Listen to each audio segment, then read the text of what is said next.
はい、皆さんこんにちは。令和の甘え掃除こと東雲レイヤです。今日はですね、はい。人生でうん。一番最初の撮影、はいはいはい。作品についてうん。聞いていこうかなと。おー、東雲レイヤじゃない時ですね。じゃない時ですね、うん。覚えてますか？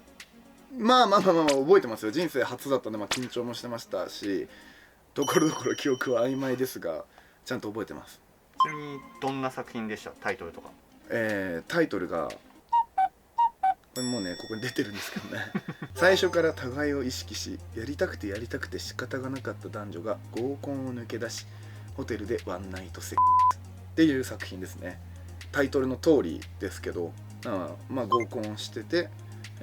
いい感じになって抜け出してきてっていうとこからスタートだからホテルスタートなんですけど、ホテルにじゃあ2人で入ってきて、ちょっとお酒飲んで乾杯したりして、じゃあどっちがシャワー浴びるとか、そういうちょっと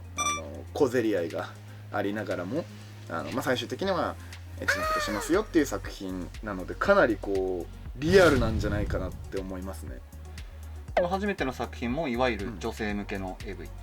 や、これは多分どっちでも楽しんでいただけるような作品ですね。一応そのジャンルとしては女性向け寄りにはなるのかなとは思うんですけど、なんか今、最近自分が出てるような完全に女性向けに特化みたいな感じよりは、結構そのリアルを見ていただけるような、どっちも楽しんでいただけるようなイメージが近い。初めての作品で、うん、いきなりじゃなくて、はいはいはい、そういう演技的なところもちゃんとあったような作品。そうですね。乾杯して今日こうだったよね、飲み会中こうだったよねみたいなところとかも軽くこういうイメージでみたいなのは監督から伝えられてるんですけど、かなりアドリブマシマシでやらせていただいたので、よりリアルに近くなったんじゃないかなって思いますね。じゃあもらう台本に一語一句全部バーって書いてあるってわけではないんですね。そうですね。こういうイメージのセリフが欲しいですみたいなのはあったりしますけど、かなりアドリブは多いと思います。それはもうその場で乗り切ったのか、アドリブで、それとも、台本って撮影の前にもらうじゃないですか、もらって自分の中でなんとなくこういう言い回しにしようとかイメージ膨らませたりとかするもの。今だったらそうですけど、この時はもう全然何も分かってないんで、本当に現場行ってどうすればいいですかって聞く前提で行って、で行ったら行ったでよく分かんない状態で撮影スタートしちゃったから、もうノリで乗り切るしかないなっていう感じでしたね。今思うと人生初なのによくここまでできたなって自分でもこう褒めてあげたいくらいなんで、センスがあったんですかね。はい。見返すこともあります？でもこの作品は切り抜きで結構ファンの人とか、他にもどっかのサイトとかで取り上げられることとかもまだあったりするので、その切り抜かれてる部分だけとかを見直して、こんな時もあったなみたいな見直すことがあります。今の自分から見て、その昔の自分を振り返ると、恥ずかしいみたいな気持ちもあったり。いやでも恥ずかしいですね。でも恥ずかしくてこうちょっと素人感があるっていうのが、逆にこう合コンを抜け出してきた男女っていう設定でいうとものすごいリアルだなっていうので、この時はこの時で今の作品に負けず劣らず良い作品なんじゃないかなっていう気はします。その共演したお相手の女性はどんな感じの人だったんですか？共演した方はちゃんとプロの女優さんだったんですけど、どっちかっていうとそのものすごいリードしてもらうっていうよりかは、こう2人でこうイチャイチャしながらって感じだった印象ですね。なので結構ガチで恥ずかしがってくれてるんじゃねえ、可愛いなとか思いながら、初めての撮影だったんで、撮影ってこんな感じなんだって思いながらも楽しくできた印象はありますね。その現場に行ったのが人生初めてじゃないですか。人生初めてで、お相手の女性はベテランの女優さん。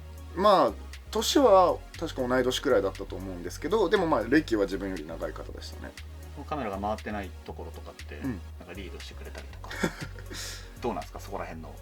いやーでもぶっちゃけ演者同士の陰でのあれみたいな、カメラが回ってないところでのなんやかんやみたいなのほとんどないに等しいですね。でもメイク室が一緒だったりするんで、メイクルームとかで「今日はよろしくお願いします」みたいな感じで、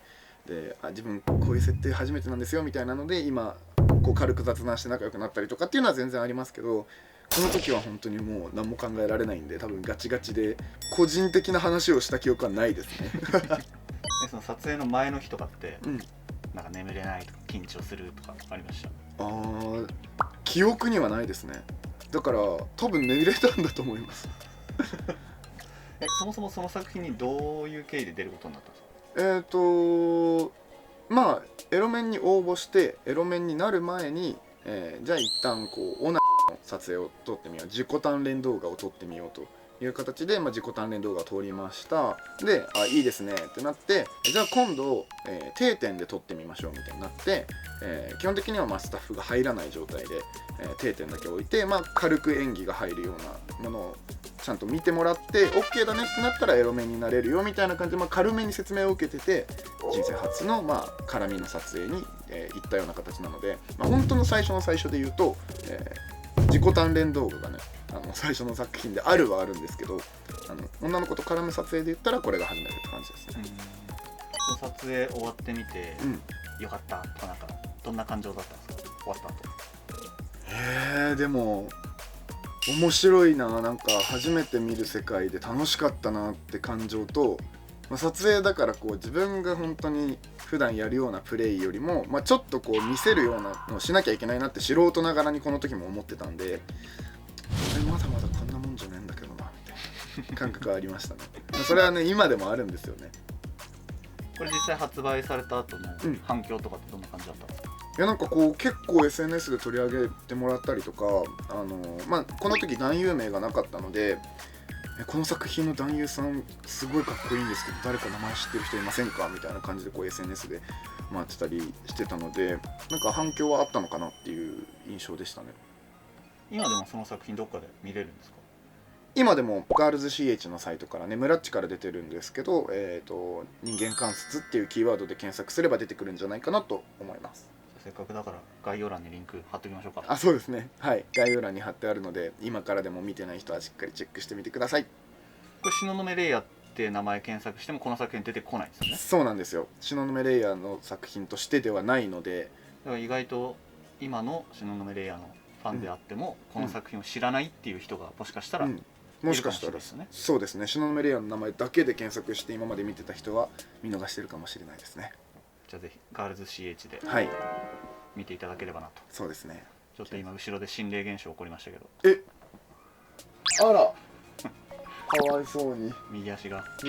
折れました。いてててててて。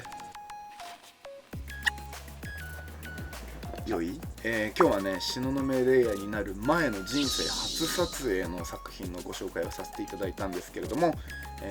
皆さんどうでしたでしょうか。知っていた方はねもう一回見直していただいて、知らなかった方はぜひ、見てみてください。そして、この動画が、いいねと思ってくださった方には、グッドボタンとチャンネル登録ぜひよろしくお願いします。それでは次の動画でまたお会いしましょう。バイバイ。